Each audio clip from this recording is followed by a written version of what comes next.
Kevin Flynn slipped from the deafening noise of his video game parlor into the relative quiet of his upstairs office. There, he sat down at a computer terminal and patched through a secret communication link with the giant Incom computer across town. With a stolen password, he entered a high-clearance memory, hoping to find evidence that someone at Incom had stolen his video game programs. Through a few short commands, Flynn contacted his secret research program, Clue. Okay, Clue. Tonight we check everything in the right-hand column. Clue. Yes, sir. Clue, we don't have much time left to find that file. This is top priority. Yes, sir, I know, sir. This isn't just correcting my bank statement or phone bill problem again. This is a must. I understand, sir. Now, I wrote you. Yes, sir. I taught you everything I know about the system. Thank you, sir, but I'm not sure No buts, Clue. That's for users.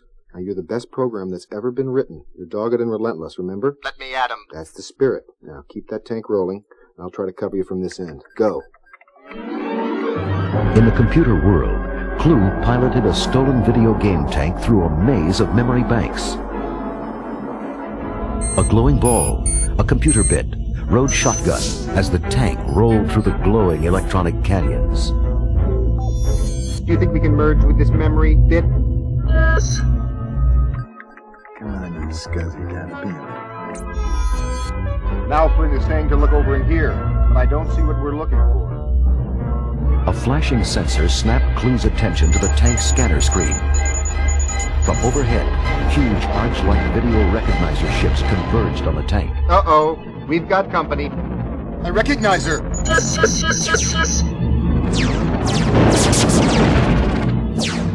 too many of them. Clue skillfully fired the tank cannon again and again, blasting the recognizers to bits, but he was hopelessly outnumbered. The recognizers finally trapped Clue in the memory canyons, and Flynn's computer screen went blank. Busted again. That was my best program. Once again, Flynn had been defeated by the brains of the Incom system, the Master Control Program, the MCP. This powerful program was secretly taking control of the worldwide Incom empire and all its data. In the penthouse suite of the Incom skyscraper, Senior Executive Ed Dillinger received an urgent summons from the Master Control Program. Hello, Mr. Dillinger. Thanks for coming back early. No problem, Master C. What's up? It's your friend, the boy detective. He's nosing around again. Flynn? Yes? It felt like Flynn. You're still looking for that old file. Can't you just appropriate it? I have. I put it in my memory, which he hasn't located. But he might find it. I'm afraid so. I spotted him this time and kept him out, but he's getting trickier all the time. I think we should shut down all access until we find that Flynn, just to be safe. There's a 68.71% chance you're right. Cute. End of line. Meanwhile, downstairs, a young Incom computer programmer, Alan Bradley, was trying to work on his new security program. But as he typed in his password, a disturbing message flashed across the readout screen. Access suspended. Report to Dillinger. Come on. Alan hurried upstairs to Mr. Dillinger's office. Sit down. Thank you. We've had to shut down all Group 7 personnel, just briefly, security. Someone with that access has been tampering. Well, I hope you don't think it's me. I don't even balance my checkbook on downtime. Oh, yes, I'm sure. You understand. It should only be a couple of days. What's the project you're working on? Well, it's called Tron. It's a security program. It monitors all contacts between our system and other systems. Finds anything going on that's not scheduled, it shuts it down. Part of the Master Control Program?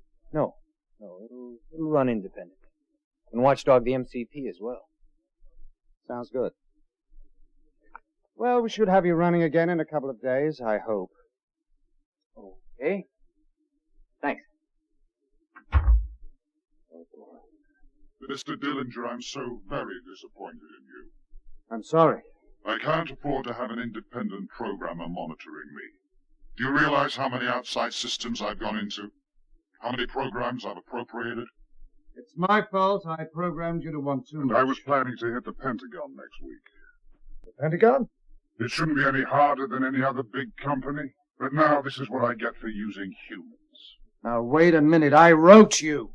I've gotten 2,415 times smarter since then.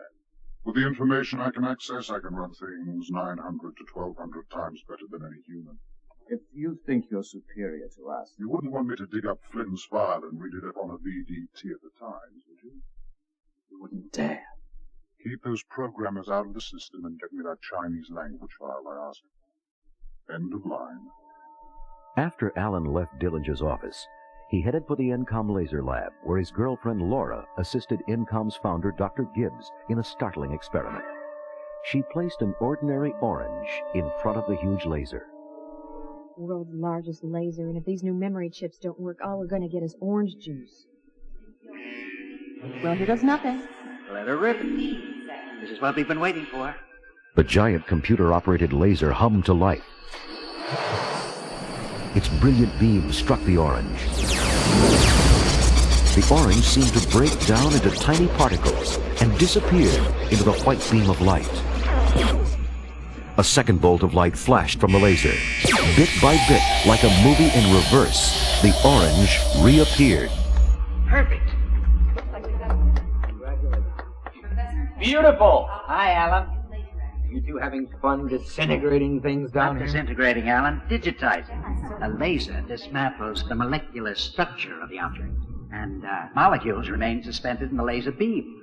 Then, when the computer plays out the model, the molecules fall back into place, and voila! Great. Can it send me to Hawaii? Yeah, but you got to purchase your program 30 days in advance. How's it going upstairs? Frustrating. I had Tron almost ready when Dillinger cut everyone with Group 7 access out of the system. I tell you, ever since he got that master control program, the system's got more bugs than a bait store. Gotta expect some static. Laura, I'm gonna stay around, put some data through. See you Bye. tomorrow. Did you say Group 7 access? Yeah, what a hassle. I was all set. Did he say why? Something about tampering. Tampering. You know, Flynn has been thinking about breaking into the system ever since Dillinger canned him. And he had Group 7 access. I want to go to Flynn's place. What for? To warn him. Of what?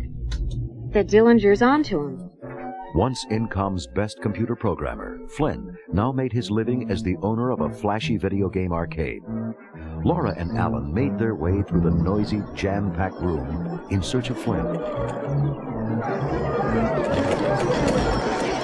Where is he? I don't know, somewhere in here, lost in one of his games. Hey, good to see you guys. Nothing classes up a joint like a clean-cut young couple. We gotta talk. We can't even get yourself thinking here. Come on. So, how's the world of serious science, huh? Go ahead. Go up, make yourselves at home. Be right up. The best programmer Incom ever saw, and he winds up playing space cowboy in some back room. Okay, let me handle this. Have you been sneaking into the Incom system? I have been doing a little hacking here, as a matter of fact. You did break in. Tried to.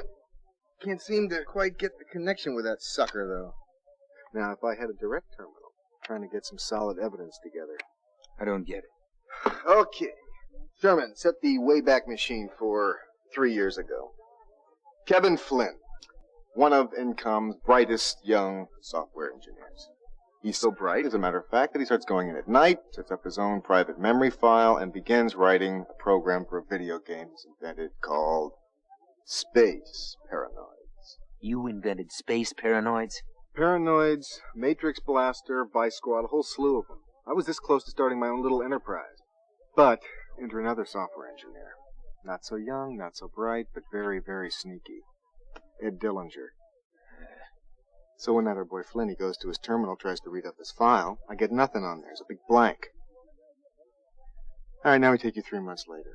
Dillinger presents Incom with 5 video games that he's invented. The slime didn't even change the names, man. He gets a big fat promotion. And thus begins his meteoric rise.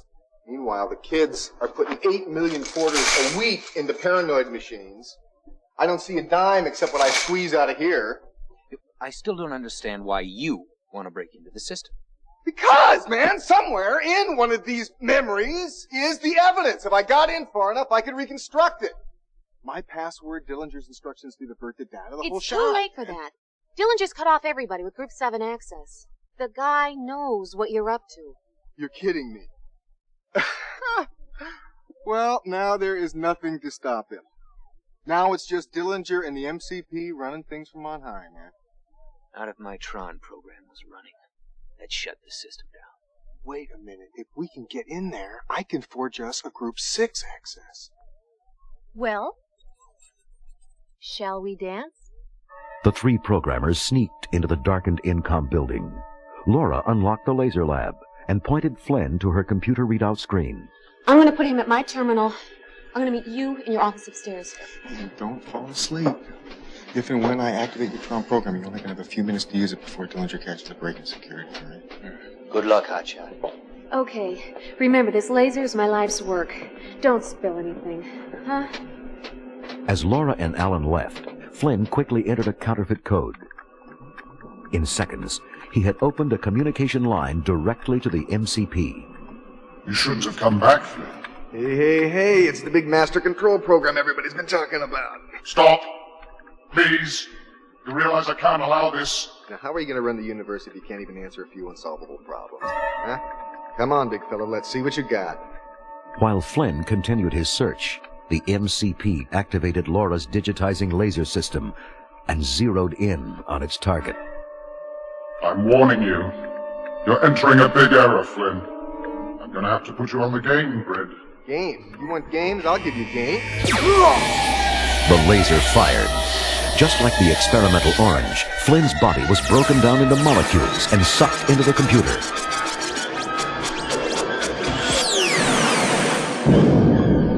Flynn was rushed along at dizzying speed with thousands of other electronic pulses through a maze of circuitry and processors. No other human had ever faced such a journey.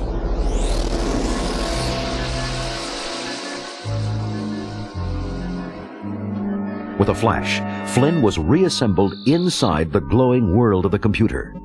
He found himself in a large entry port, facing a fierce warrior in a gleaming red uniform, and his own suit was covered with hundreds of glowing blue circuits. Oh man, this isn't happening at all. He thinks it's happening. Vacate entry port, program. Look, if this is about those parking tickets, I can explain everything, okay? As Flynn was shoved toward the security compound, a huge video battleship hovered overhead. It was the personal carrier of a fierce video game warrior, Command Program Sark, the hatchet man of the MCP. Sark stood before a huge projection of the Master Control Program's face. You're getting brutal, Sark. Brutal and needlessly sadistic. Thank you, Master Control. I've got a little challenge for you, Sark. A new recruit. He's a tough case, but I want him treated in the usual manner. Train him for the games, let him hope for a while, and blow him away. You got it. I've been hoping you'd send me somebody with a little bit of guts. What kind of program is he? He's not any kind of program, Sark. He's a user. A user? That's right. He pushed me in the real world. Somebody pushes me, I push back, so I brought him down here. What's the matter, Sark? You look nervous. Well, it's just... I don't know, user. I mean, users wrote us.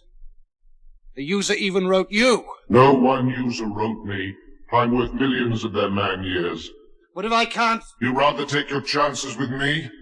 Want me to slow down your power cycles for you? Wait, I need that! Then pull yourself together. Get this clown trained. I want him in the games until he dies playing. Acknowledge. Acknowledge, Master Control. End of line.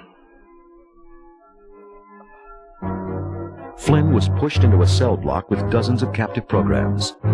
These were all programs that had been illegally taken over by the MCP. Each program he acquired added to his size and strength. Any program that wasn't useful to the MCP was sent to fight for its life on the game grid. Video game unit 18, in here, program. Hey, who you calling program?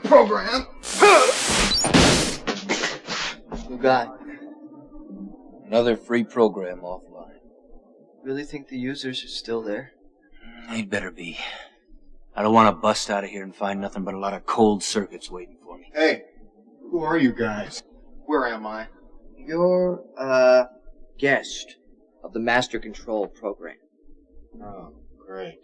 We're gonna make you play video games. Okay. Hey, no sweat. I play video games better than anybody. What's your name? My name's Ram. How about yourself? Oh, I don't remember too much. Name's Flynn. Sure, a little disorientation. That's normal in transport. It'll come back to you. Flynn, Ram, and another captive were herded from their cells onto a massive glowing game grid, the arena for the dangerous light cycle game. This is the holding area for the light cycles. What Flynn was about to discover was that programs not only acted like their users, they looked like them too. As Flynn turned to his new teammate, called Tron, he was startled by a familiar face. Alan. Where did you hear that name? Well, that's your name, isn't it? The name of my user. How did you know? I'm a program from a user that knows Alan. It was disoriented in transport, Tron. Yeah, but I'm remembering all kinds of stuff. Like my user wants me to go after the MCP. My user wants that too. I know.